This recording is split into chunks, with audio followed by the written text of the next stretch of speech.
بلوچستان کے شہر گوادر سے ہمارے گدروشیا پوائنٹ کے نمائندے عبیداللہ بلوچ کی رپورٹ کے مطابق وزیر اعلیٰ بلوچستان میر سرفراز بگٹی اور کور کمانڈر 12 کور بلوچستان نے گوادر کا دورہ کیا، جہاں انہوں نے عوامی جرگے سے خطاب کیا اور شہریوں کے ساتھ سوال و جواب کا سیشن بھی منعقد کیا۔ جرگے میں عوام نے شرکت کی اور کھل کر اپنے خیالات کا اظہار کیا۔ وزیر اعلیٰ نے سوشل میڈیا پر پھیلائے جانے والے منفی اور ملک دشمن پروپیگنڈے سے ہوشیار رہنے کی تلقین کی۔ انہوں نے کہا کہ اس قسم کی سازشیں ملک کی سلامتی اور معیشت کے لیے خطرناک ہو سکتی ہیں اور عوام کو ایسے منفی عناصر کے بہکاوے میں نہیں آنا چاہیے۔ دورے کے دوران وزیر اعلیٰ نے گوادر کی پہلی جدید ترین ڈیجیٹل لائبریری کا افتتاح بھی کیا۔ اس موقع پر اعلیٰ عسکری اور سول حکام بھی موجود تھے۔ وزیر اعلیٰ نے لائبریری کی افتتاحی تقریب سے خطاب کرتے ہوئے کہا کہ تعلیم ہی وہ طاقت ہے جو فرد، معاشرے اور ملک کو ترقی کی راہ پر گامزن کرتی ہے۔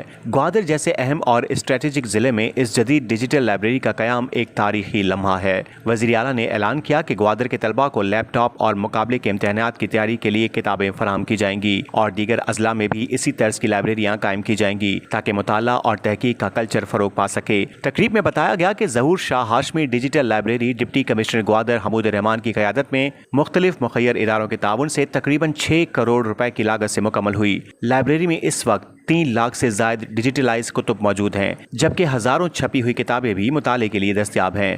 خواتین، بچوں، بزرگوں اور مقابلہ جاتی امتحانات کی تیاری کرنے والے طلبہ کے لیے علیحدہ ہالز قائم کیے گئے ہیں۔ عمارت مکمل ایئر کنڈیشنڈ ہے اور 24 گھنٹے بجلی کی سہولت کے لیے سولر سسٹم نصب کیا گیا ہے۔ وزیر اعلیٰ اور دیگر مقررین نے ڈپٹی کمشنر حمود الرحمان اور ان کی ٹیم کی کاوشوں کو سراہا ہے۔ تقریب میں سی ایم میر سرفراز بگٹی نے گوادر ڈیولپمنٹ اتھارٹی GDA کے گورننگ باڈی اجلاس کی صدارت بھی کی۔ اجلاس میں شہر کی ترقی، منصوبوں پر پیش رفت اور عوامی بہبود کے امور زیر غور آئے۔